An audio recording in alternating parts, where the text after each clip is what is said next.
Shalom and welcome to another edition of Our Daily Bread, where we discuss the weekly Torah portion.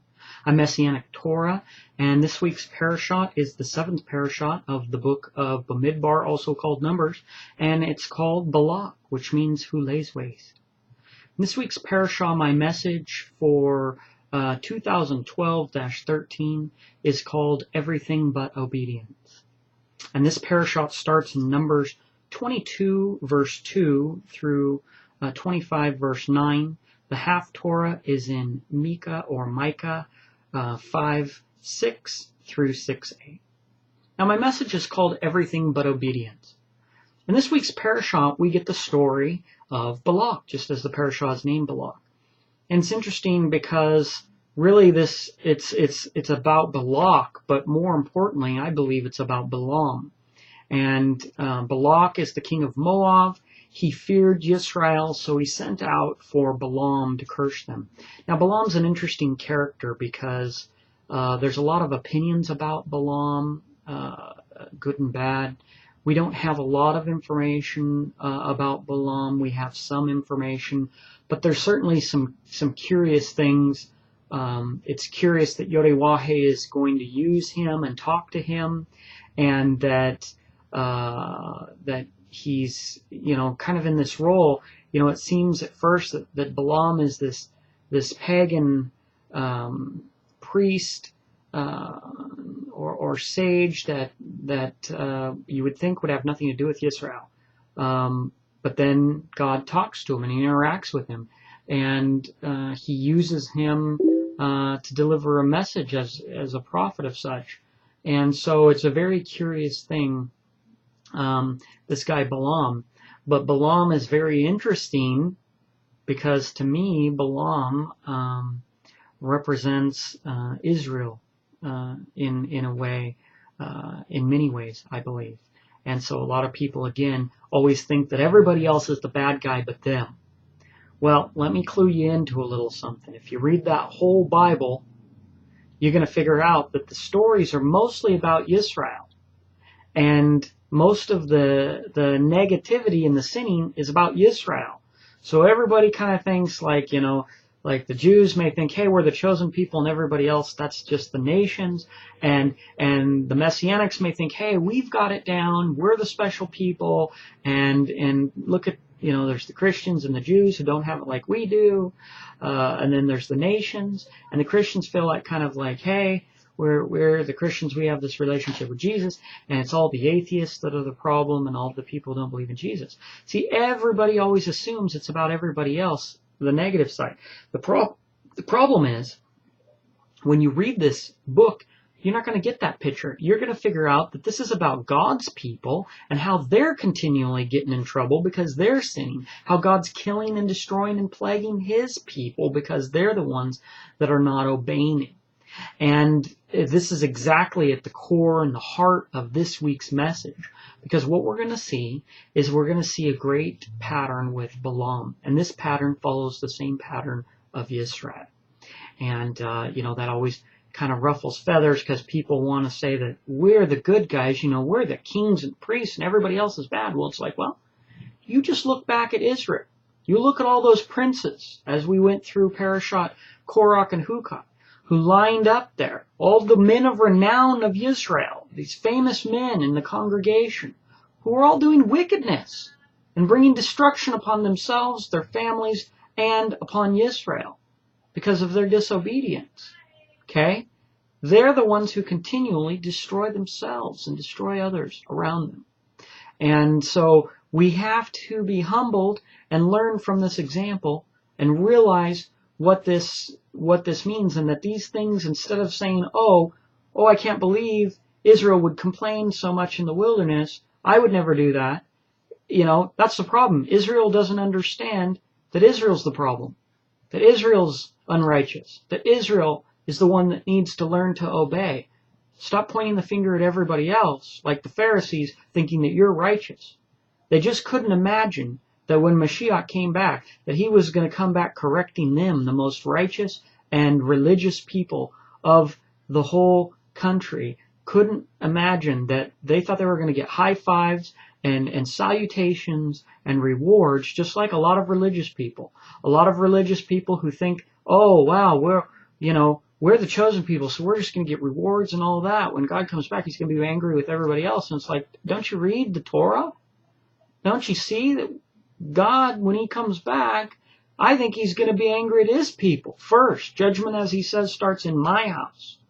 And so you got to get out of this bad habit of assuming that every sin is only about those people in the book, and you can't believe how dumb they are. No, instead you should be looking at it going, how am I doing the same sin? How am I the bad guy? How am I the one that's doing this wickedness? See, if you go with that attitude in there, you're going to be able to find all these different ways that you're unpleasing to God.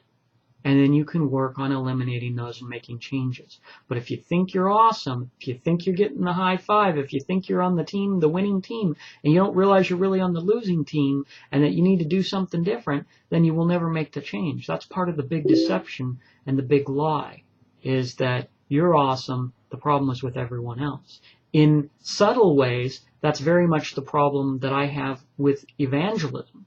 Most of the people who are out trying to evangelize to everybody else spend little or no time on themselves because they think they kind of got it. They figured it out. They're doing good. They're doing great.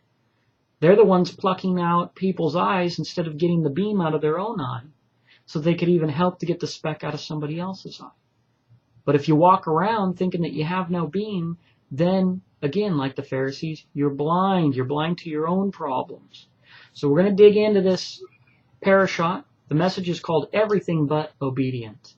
Because not only is that what I see with Balaam, but that's what I see with most of the religious world that claim, at least on this side, to follow the Bible, the God of the Bible. You see this more often than not, and that's a sad thing, and a thing that needs to be healed and cured, and eyes need to be opened. So we start off with the first point, which is destruction from within. We start off this right here, right? This is the concept that it's not from the outside, but the inside that Israel's destroyed. You see, Balak, he was the king of Moab. He was worried about Israel. But instead of trying to go up against him, when he just saw what they did to Sihon and Og, king of Bashan, when he saw the destruction to the giants, right? Then this king of Moab says, hey, I'm going to get someone else to curse him. Because he didn't try and just go up and battle them like a lot of the other nations who were then destroyed. So instead of trying to attack directly, we get an indirect attack. And where do we see this? We see this all throughout the scriptures, right? We see this starting back in the garden, right? The serpent said, well, surely you won't die, right? Let me cause a little bit of doubt. Let me talk you out of being righteous and obeying God. When he said, do not eat that. The day you eat thereof, you will surely die. So the serpent doesn't come on and just say, yeah, eat it. Disobey God. He doesn't do a frontal attack. Instead, what he does is he tries to convince the children of God to disobey God of their own will. See, that's the pattern that keeps repeating itself all throughout there. And so you got to be really careful. Because the big lie and the big illusion is that you're going to have to worry about the people who are not religious, or you're going to have to worry about the this and that. The destruction of Israel generally comes from within Israel. Even when the other nations came against them, that only happened because God allowed it because they were disobeying him. If you follow the story of Israel all throughout there, when they were obeying God, look at what happened with the Mitzrayim, with the Egyptians. Okay, here comes Pharaoh, who was, probably had the largest army, and who were these Hebrews? They were, they were slaves. And yet, when Pharaoh's army came out, God fought for him. You see, Pharaoh wasn't stronger than God. So when they were obeying God, God fights for them. That's what the Torah says, that he'll fight for you. You see, and he'll destroy your enemies. But when you disobey God, that's when consistently God has allowed other nations to come against and to destroy and tear down and harm Israel.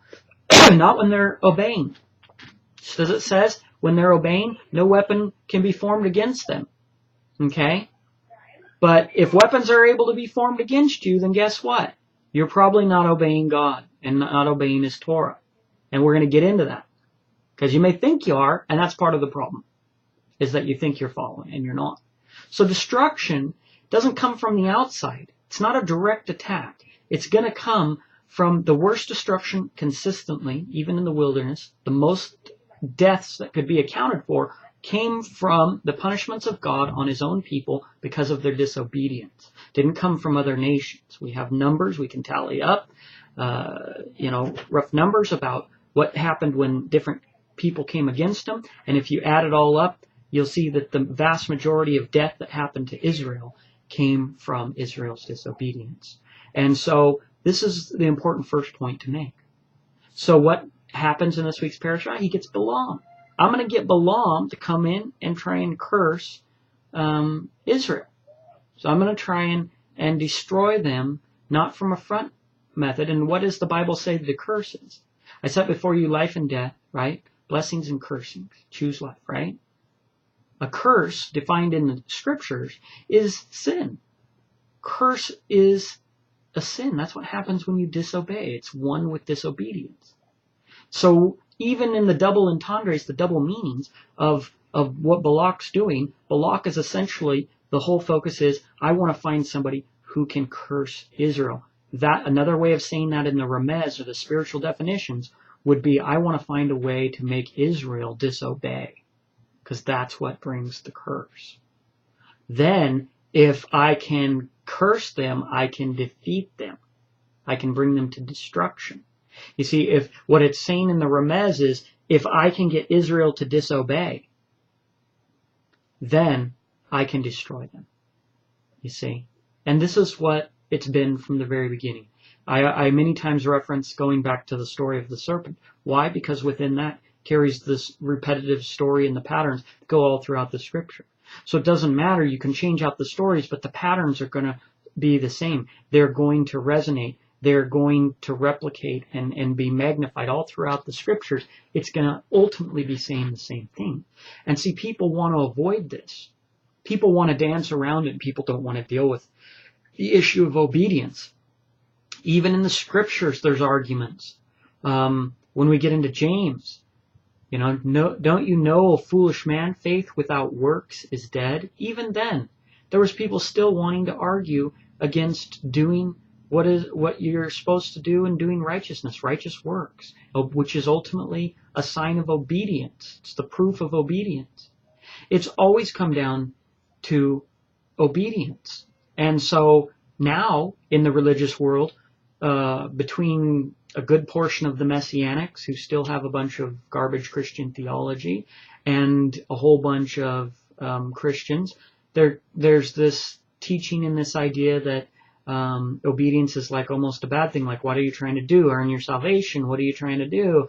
We're under grace, and not by works, lest any man boast. There's 100 things that people try and misquote and misuse in order to speak against obeying God. But even a little child could see that obeying God isn't a bad thing. You're not going to read this book and get that you shouldn't obey God. And yet that's exactly what people have. And we're going to get into why that's the exact pattern of what Balaam does. He says, and he does all these things that shows like he's obeying God, and I can't go beyond the word of God, and I'm building the altars and sacrifice, and God's talking to me, and see how I'm doing this. But then he was constantly doing his own will and slightly twisting it and doing his own things, which almost brought him to his own destruction. And yet, ultimately in the end, he wasn't, he really wanted to sin. And that's kind of where his heart was, even though he was playing dress up and pretending to be listening to God. And a lot of religious people are doing the same thing. See, this goes next into the next point, which is called the appearance of obedience. You see? Because when Balaam goes out there and he didn't just go straight out, take the rewards and do that. Actually, he would say, okay, I'm going to go, he waited, he went, he asked God. Now, it's a dumb question to start with in the beginning. It's like saying, can I eat pork? Right? You probably know you can't eat pork because God already said you can't. But a lot of people, they want to find what they can. Well, yeah, but could I do this? How about turkey bacon? Can I get something that's just like that but a little different? Well, I don't even care if your turkey bacon is kosher. I think if you're lusting after something that God's told you not to have, I think you could be violating the commandment even if it technically is kosher. Because in your heart, just like Mashiach said, if you're looking on the woman with lust, you're guilty of the sin. It's not enough to just say, well, technically I didn't sleep with her. We messed around, we did a few things, but we never really slept together. It doesn't matter. Because the person who wants to dance close to the edge and see how close they can get with technically not doing it is already in their heart lusted after and sinned. And so you got to be paying attention that here we see Balaam, who is doing all this dog and pony show stuff where he's pretending to look a certain way, right? And yet, as we see, we see real shortly that he does some things that he was commanded not to do, almost to where he gets killed. It's what I call the fake martyr. And we see it in religious people all the time, right? You have this people who are going out there and saying, okay, he said, no, don't go with them and don't curse the people, right? And so what happened? He comes and asks the second time. It's just like a kid when someone tells you no, or your parent tells you no, and they ask again, hoping to get it. In marketing, they actually have a name for it. It's the nag factor. And companies actually count on that, right, as part of their marketing campaign. So they encourage that nagging because they know it turns into sales.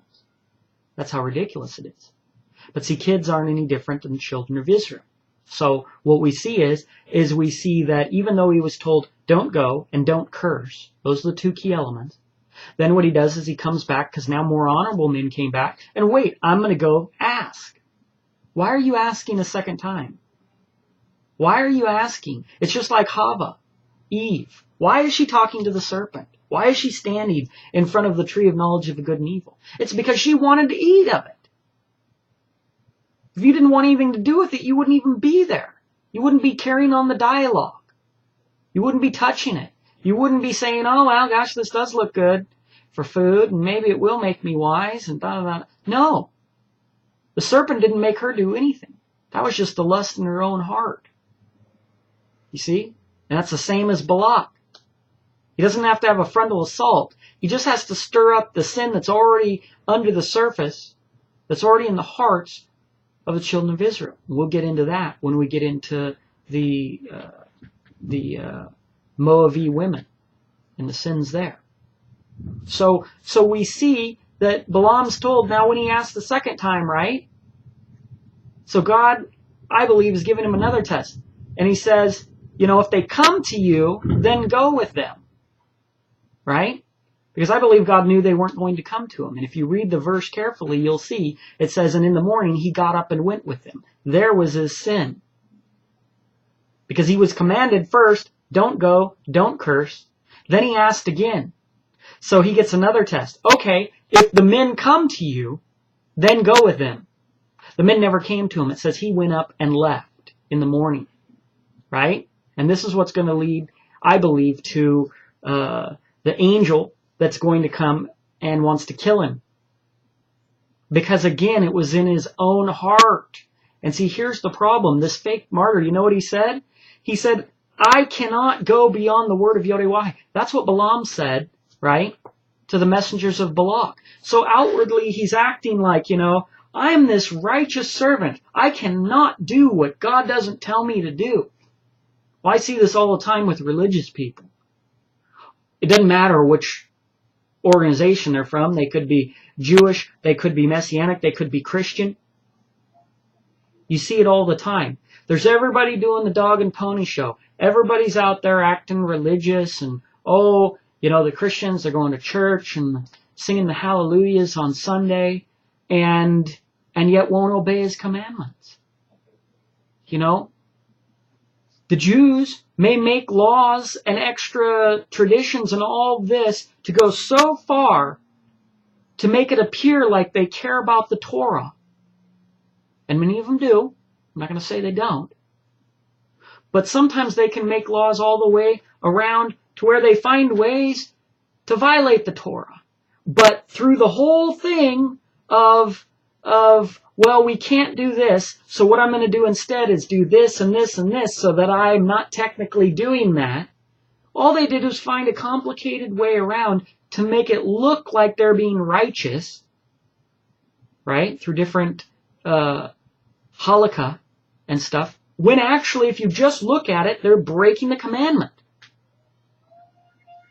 It's just like the whole line. They put the line out because they don't think they should travel a certain distance. So then they just build this thread that they believe is the start of a wall, and therefore, as long as I travel within my thread, which would be a wall, which could mean that I wouldn't leave this certain place that I'm not supposed to. But you see what they did? They went through all this trouble just to do what they didn't think they should do ultimately. And you see the same thing. There was not a good movie. It was an anti-religious movie. But sometimes, when people are trying to show how stupid something is or poke the eye, sometimes in their critique, they really are pointing out a flaw and a real weakness that the people should deal with. Sometimes they're just doing it to be slanderous. But I saw on this one show, it was kind of an anti-religious show, but they had a section and they were pointing out how dumb all the different things in religion were. And so they get to this one in the Jewish thing where it was like, well, the one group didn't believe that they could dial the phone on the Sabbath. So they'd created a phone that they put a thing in, a little marker thing in that didn't then dial all other numbers and only left one number, which it essentially dialed, right? So that they could tell themselves that if we believe, didn't matter if it was part of the Torah or not, but if they believe they shouldn't be dialing someone on the Sabbath, then they created a machine that technically didn't dial all numbers except for one. So they can't say that they were dialing that number. They were actually not dialing all the other numbers, which then dialed that number. The movie basically pointed out how stupid that is and how they are basically just finding a way to do what they believe they shouldn't do. And I agree with that, actually. You see, that's the whole point. Is that this fake martyr, this I'm doing the will of God like Balaam. Well, I can't go beyond the word of God. But yet, he followed after his own lust and went with the men. And he asked again. And he wanted to ask and ask and ask until he got the answer he wanted. We do it the same thing with the word of God. People read the scriptures to find what they want. People who want to get out of the law, they quickly get themselves over to Galatians and say, oh, we're not under the law. People who don't want to eat kosher go, oh, look, he says, he set these things before him, and says all things are clean to you. People who want to believe that you don't have to obey, they'll find their thing and say, well, lest any man boast. People who think it's all about salvation will find the verse, well, see, you just believe in me and you're saved. Everybody uses the word of God and just cuts snippets out that tell them what they want to believe and what they want to hear. And that's the same thing Balaam did. Balaam heard what he wanted to hear. He asked and asked again until God said, go with them. But God didn't actually say go with them. He said, go with them if they come to you. And they didn't. And Balaam, lusting after his own heart, only heard go with them. And he got up and went and did what he wanted anyway. Because at the end of the day, most people don't really care what God wants. See, I never understood this. I didn't get that when it says not to bake or boil on the Sabbath, So we just don't eat hot food on the Sabbath. There's a lot of people who want to, well, technically I'm only reheating this food in a crock pot, so it's really not baking because I cooked it once before, which is a bunch of garbage and rules that they made up. Just like saying I'm technically not dialing all numbers except for that number, so I'm not dialing that number. It's like, no. You are heating up. What is baking? You're heating up food with heat. It doesn't, there's no cutoff where it says, well, technically, I didn't bring it to a total boil. I brought it to 1 degree under a boil. Well, I'm sorry, but I think you're breaking the commandment anyway. You see, don't bake or boil. You can get along just fine without a cup of hot coffee. You can get along just fine without hot enchiladas. Okay? Make a sandwich. It's not hard. Have a salad. You'll survive. You see, but people, you know, if I go to a congregation and I see, oh, right? Everybody's sitting there, you know, hands in the air, and we're, hey, God is good, God is great, and we're singing and we're dancing to the Lord and all this and that. And it's like, and then they're all baking food in the back, which they were commanded not to. How does a Messianic congregation, why go through all the 90% of all this other stuff? Why take it to the 10th degree of blowing shofars and singing praise and speaking in Hebrew and doing all these different things that people do? And then in the end, do what you darn well please when it comes to certain areas that you don't want to obey. You know, that's like Balaam. He's pretending to other people that he's righteous outwardly. Hey, I can't go beyond the Word of God. Hold on, I'm going to ask God. And then he does what he wants, and he goes with them. But he wants to still act like, hold on, let me get another talk with God here. And it's disgusting that that's all over the religious world. Everybody wants to act righteous, and yet they totally reject certain things. What happened to saying, I'm going to follow everything, even the things I don't want to, even the things that are an inconvenience, even the things that are hard and hard to understand? And that if I'm going to go through all the trouble of doing all these other things, I don't want to ruin it. I don't want to set the Sabbath apart with a 3-hour-long meeting, you know, convocation with music and bands and all this, like all the different religions do. And yet, in the meanwhile, we're violating the Sabbath. So, does it matter if you violated a little bit or a lot? Why spend 90% of your time trying to make something holy and then defile the last 10%? It doesn't make sense to me. It could be ignorance. It'd be great if it was ignorance. But most of the time, just like with Balaam, I don't think it was an accident he got up and disobeyed God and went with the people. I think that's what he ultimately wanted. There's some little lust, just like with Hava in our heart. There's some little lust that causes you to be standing there talking to the serpent in the first place, looking at the fruit, wondering if it really is good or bad. Well, you've been told it was bad, so why are you standing there?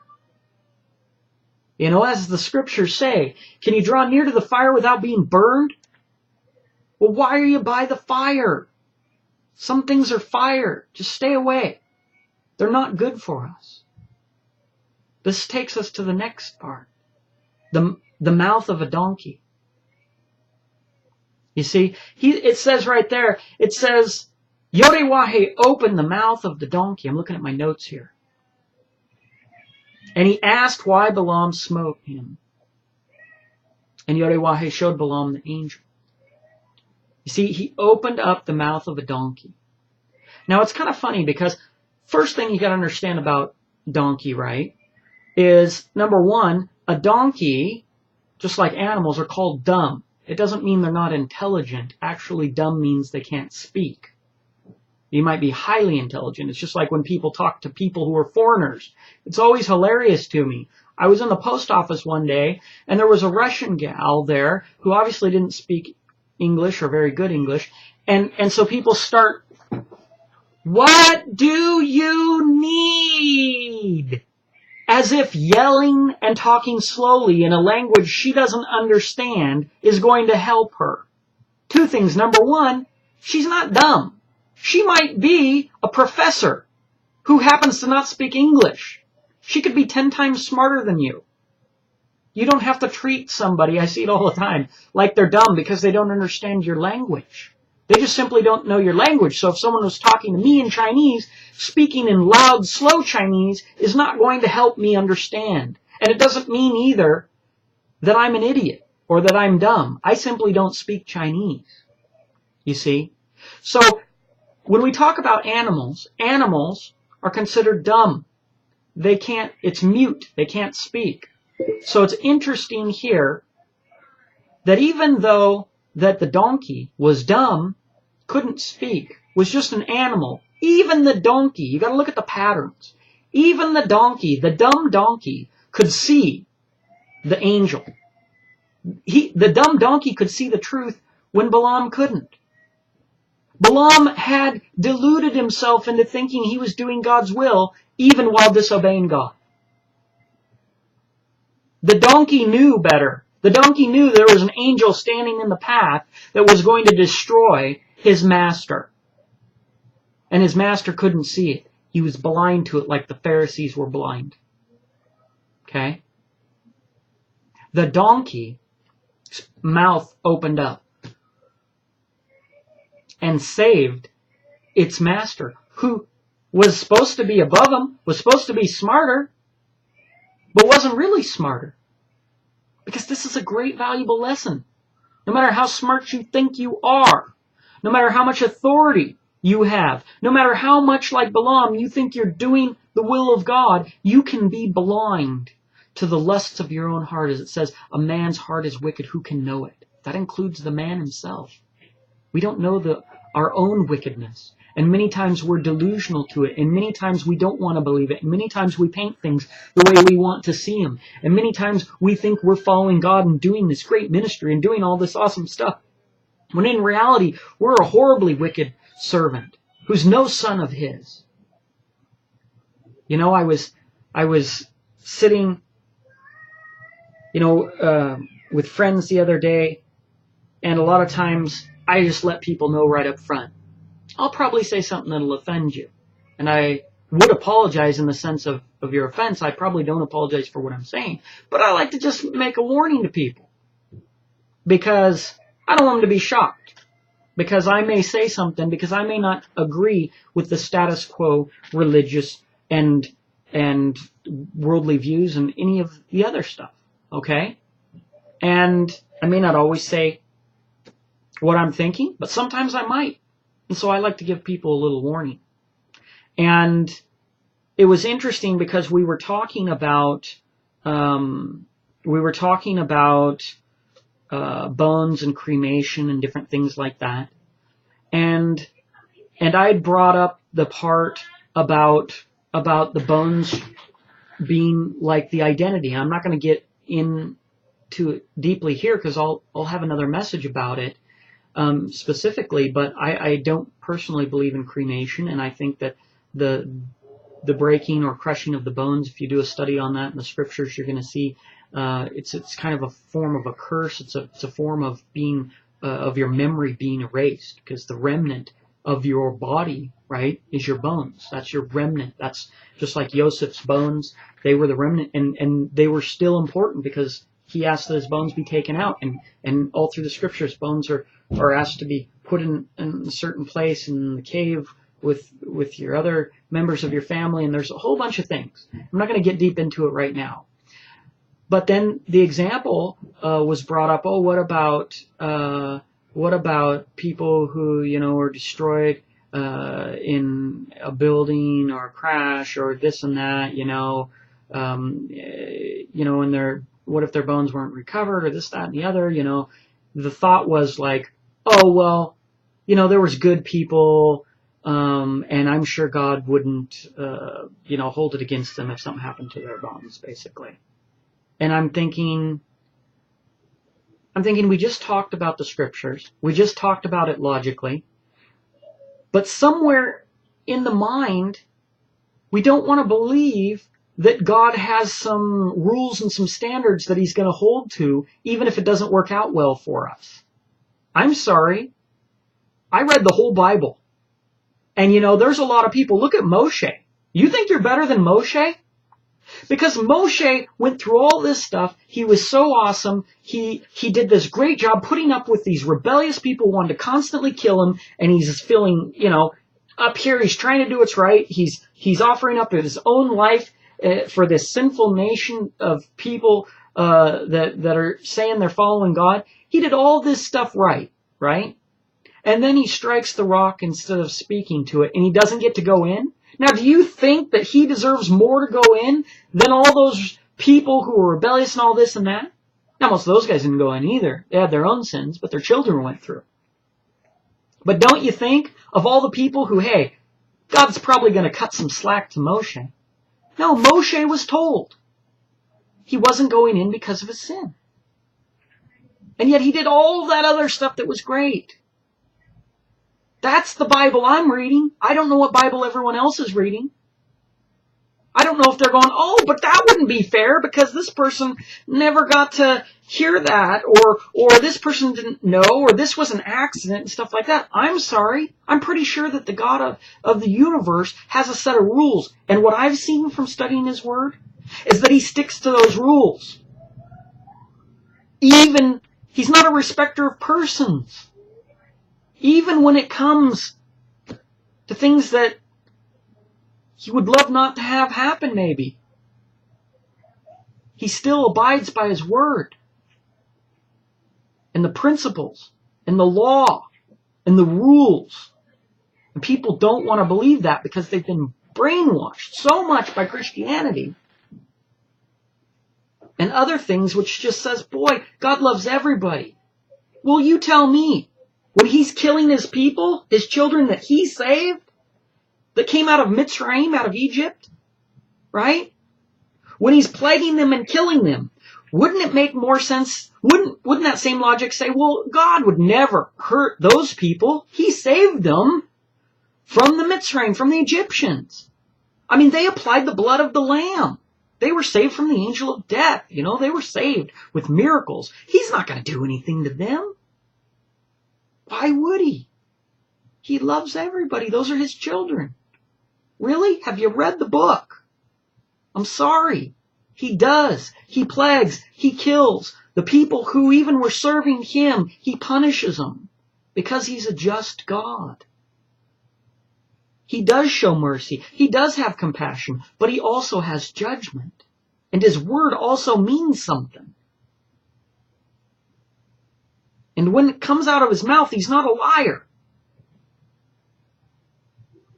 So people need to wake up and realize, you know, just like the people who got burnt up for doing the wrong things of God, the people may feel, oh, that seemed mean. Maybe they just didn't know what they were doing. Maybe this, shouldn't He have just spoken to him? I mean, it wasn't really fair. Look at Uzzah touched the ark, but it was shaking and he didn't want it. He loved the ark so much he didn't want it to fall. Well, they were told not to touch it. That ark wasn't even supposed to be it was supposed to be carried by staves. Not on a cart. The whole thing started problematically in sin. Okay? The point was, you're going to respect and fear God when you're in His presence. We may not have that now because people aren't being burned up on the spot. But if God is among the camp, you better in fear and trembling think of everything you're doing around Him. You think you're going to just high-five God and hang out and just say any old thing and do anything and make mistakes, but He loves me anyway? I don't think so. That's not the picture we have. We have the exact opposite picture. We have the picture of fear and trembling and the holiness and the fact that even the high priest's 2 sons would be burnt up on the spot if they didn't respect and do things exactly right in the presence of God, because He will be sanctified. And you and your children are not better than the high priest written of in the Bible itself, in the Torah. You're not better than Aharon's sons who were selected in that royal priesthood that the high priest and his sons directly go into. Okay? We need to wake up. We need to get a little real. And we need to realize that yes, things happen. We may not understand them That's the same logic that says, oh, God wouldn't kill a baby. What did the baby do? It's so innocent. Well, God has commanded entire nations to be wiped out. Every man, woman, child, and beast. What did the beast do? The baby sheep? So innocent. Or are you going to be like Saul, who thought, well, I was commanded to kill all the beasts, but I'm going to offer them up. That'd be good to God. And what's it say? It's better to obey than to sacrifice. Obedience is the top rung. Mashiach represents obedience, and he is the top rung. Okay? So when we look at the mouth of a donkey, what do we see? Even a dumb donkey sometimes can see the basic truth that the other people have convinced themselves with all of their complicated lies and the lusts of their own hearts. They've blinded their own eyes and made their own ears deaf. But even a dumb donkey could see the truth and what was real. That there was death going to come to his master for his choices. Okay? And it says that he would have killed him if it wasn't for that beast, for his donkey, for that dumb beast. See, I may be just a dumb beast. I don't have all the answers. But I may challenge things that people believe that are going to lead them potentially to death and destruction. People may get offended by what I say. I may challenge some of their beliefs. I may say things that make people feel uncomfortable. I may upset people who are all about their religious beliefs, because I will challenge those religious beliefs. And it doesn't matter to me, unlike a lot of people, oh, well, if they're a Christian, then everyone else is wrong. Or if they're a Jew, then it's everybody else who doesn't have it. Or if it's their certain sect of religion, then it's every other sect that isn't right. No, I'm an equal opportunity critic. I criticize my own thoughts and my own theories, and I criticize those of the religion that I would consider myself in, and I can be critical of Judaism, of Christianity, of Messianics. It doesn't matter. The fact is, if people aren't like that, then why? Because that's what Israel needed. Israel needed to be critical of Israel. Not looking at the Pelishtim and saying, oh, look at that group of pagans. No, look at yourself, because even in your own Torah, and even if they didn't have the Torah, they were living the Torah, they should look around and say, hey, we're getting wiped out every few moments here because of our own unrighteousness. Don't worry about the other nations. They're going to come against you. Maybe you should start opening your eyes and talk amongst yourself about how you can stop making dumb choices, how you can stop rebelling, how you can stop going after the lust of your own heart. This is what Israel needs. So, people may criticize me or attack me, and people generally do that. If I go in somewhere and some famous Messianic or something is talking, or they're listening to his things, and I may disagree with something and bring up a point, and then everybody wants to attack me and run me out of there, get out of here then. And it's like, they'll say all kinds of stuff about me that they don't even know me. But who am I? I'm nobody. You don't have to try and attack me, because I'm not the issue. Whether or not you're believing a lie is the issue. That's the issue. I can be a total sinful loser. Doesn't matter.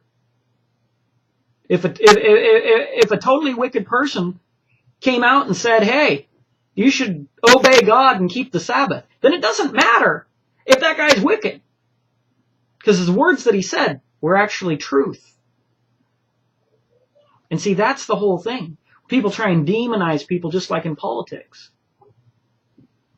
That's what they did to Mashiach. What school did you go to? Isn't this just the son of Yosef? Trying to trap him and attack him and call him a blasphemer and all this other stuff, right? Because they didn't like the fact that what he said was true And if what he said was true, it made what they were doing wrong. And people hate to feel wrong. They don't want the light shined on them like a cockroach. They're scurrying behind and don't want their deeds, their evil deeds, to be revealed. It's not my job to reveal evil deeds. I'm just sharing the things that I see. I'm just sharing the things that I've studied, and I look out and I go, wow, seems like it's saying this. And then I look out in the world and I'm thinking, why is everyone else seeing it this way? Or why are they doing that? Seems like that's not right. So I might say something.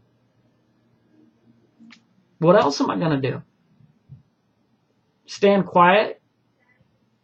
Go along with the crowd? I don't think so. I try and do what I believe, knowing how flawed that's going to be. Right? Worried about the lies I believe and the lies that other people believe. That's why we always have to stay in the Torah. But see, here was Balaam beating his donkey saying, ooh, if I had a sword in my hand, I would kill you. That dumb beast was saving his life. And there's many people who have and may come in your path that may say things that you don't like the sound of. And you might strike and lash out at them, and if you could, you'd shut them up. That's what they wanted to do to Mashiach. They wanted to silence him and his words. And that may be a person who may be saving your life, and you don't know it.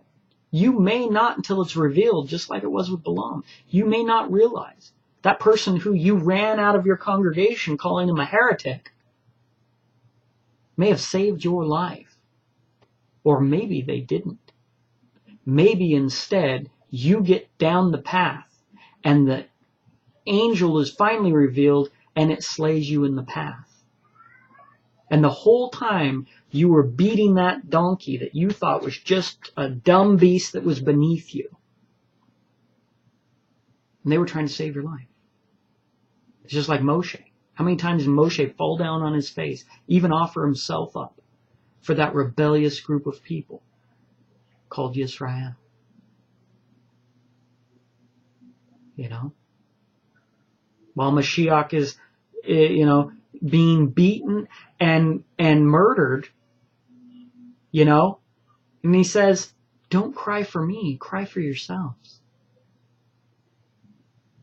Right? Here, people he's trying to save are trying to kill him. That's how it always is. Recognize the patterns. Look in the scriptures. You'll see the prophets just as it says. Blessed are you when men revile you and say all manner of evil against you. So did they, the prophets that were before you. Right? That's what happens to people.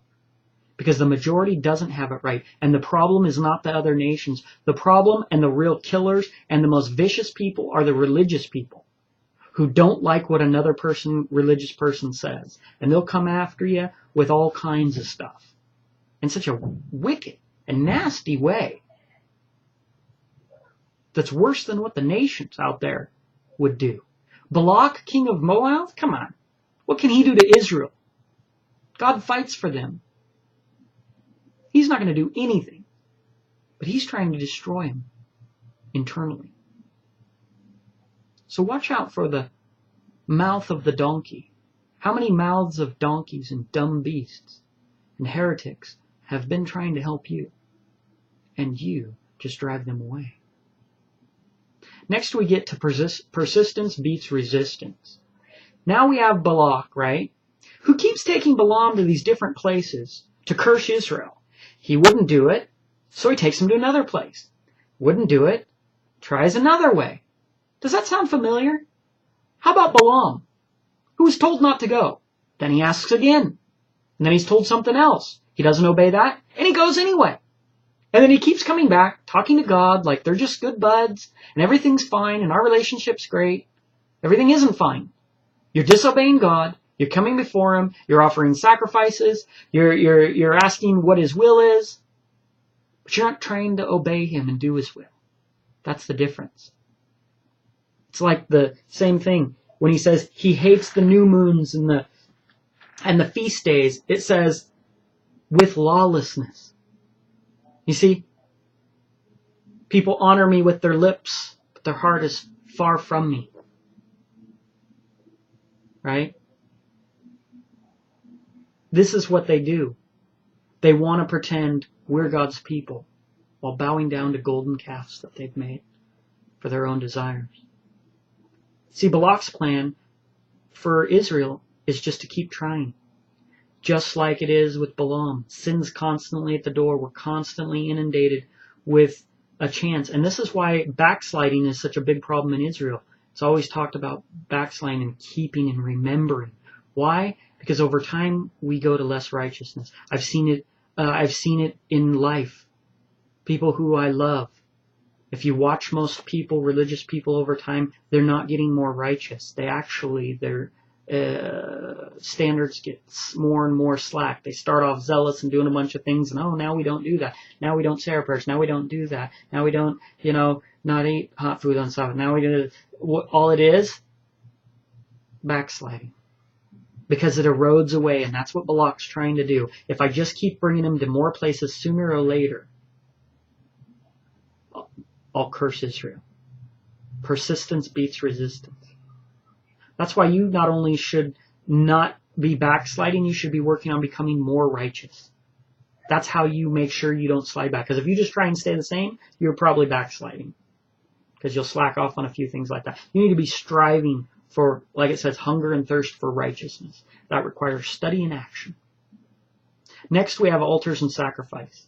This is what I call the trappings of religion. See, Balaam's going up, he's building altars, he's offering. These altars and sacrifices and all of that make it seem legit. Right? But it doesn't matter if he disobeys God. Then what did it matter, all of this show? It's the same thing. What does it matter? All of this fluff. Oh, we're speaking Hebrew. We've got Hebrew names. We've got kippas and talits, and we've got all this. So what? Oh, we're having a big get-together. Look, our Passover Seder had 5,000 people. Who cares? None of that stuff matters. Because people don't put any type of effort, most of the time, into their own personal sin and becoming more righteous, showing improvement in all of these different areas and studying. That's what matters. Not all of that other stuff. All the sacrifices and altars you build don't matter if you're disobeying God. I can tell you that right now. Next we have the women of Moab. This creates another pattern where we have to watch. A man is joined to a woman. The two become one. So we see in the pattern of the Moabite women that they would cause the men to go and worship their gods. Why? Because the two are becoming one. Because Israel didn't belong joining itself to those types of people. And in the same way, we don't belong joined to a lot of things. I see things all the time. People watch. I was at a Red Box, and I'm waiting there to look at the movies. And here's a guy, and he's kind of thumbing through the movies, and I see he's picking like Texas Chainsaw Massacre and some other thing, and I'm thinking, who puts that crap in their head? Who finds joy in watching someone go around murdering people and people scared and having horrible things happen to them? Who does that for entertainment? That blows my mind. And there's Messianics out there who just love their horror movies. To me, that totally is not congruent with being Messianic. It's not congruent with the Torah in any way.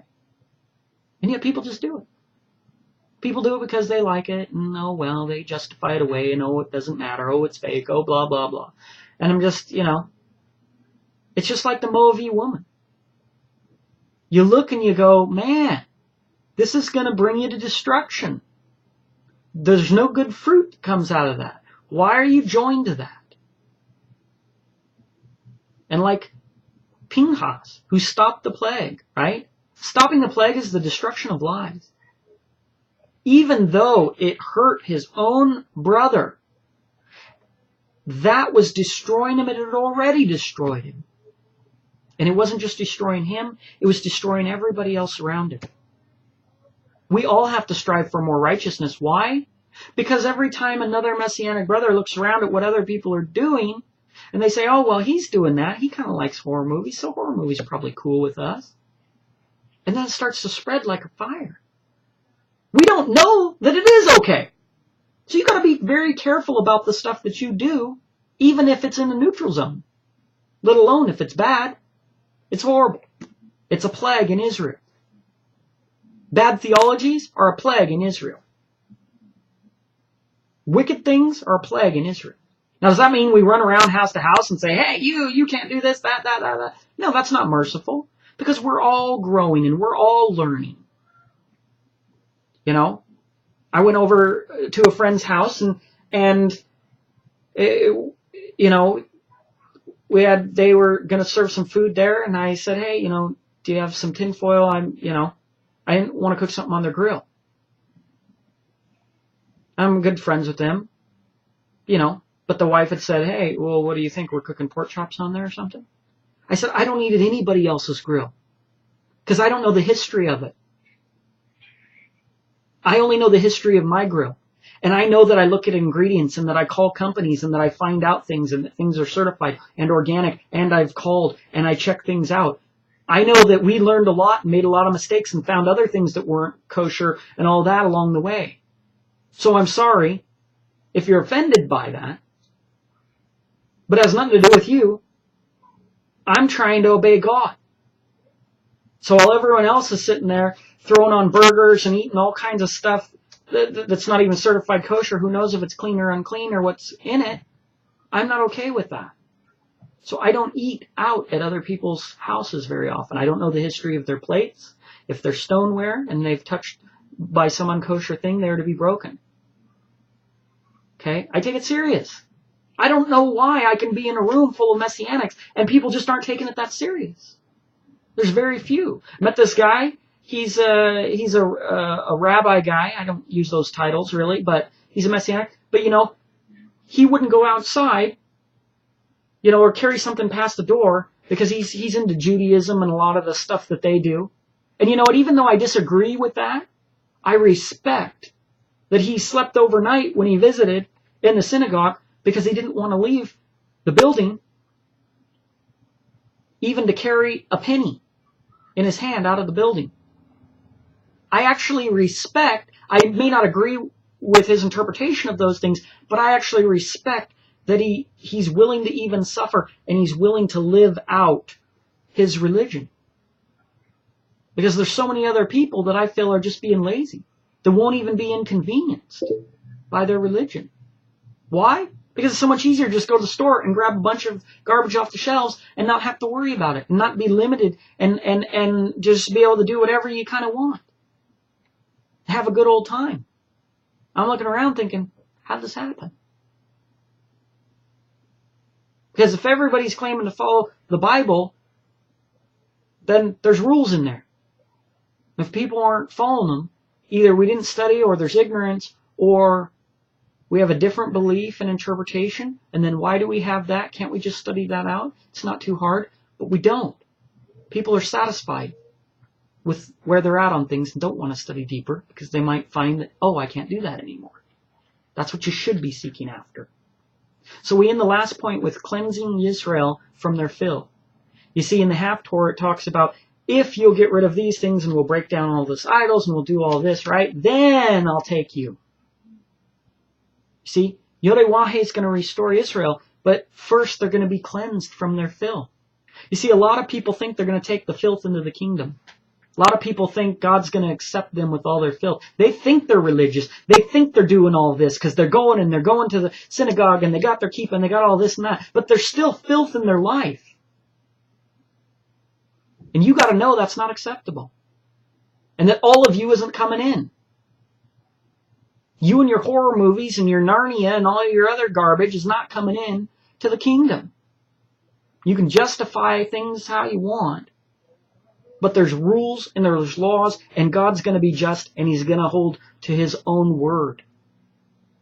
So you can either study now and find out where those boundaries are and try and become more righteous, or you can be lackadaisical and think you can do whatever you want and tell yourself how great you are and how accepting God is, and I think you're going to be in for a shock and awe.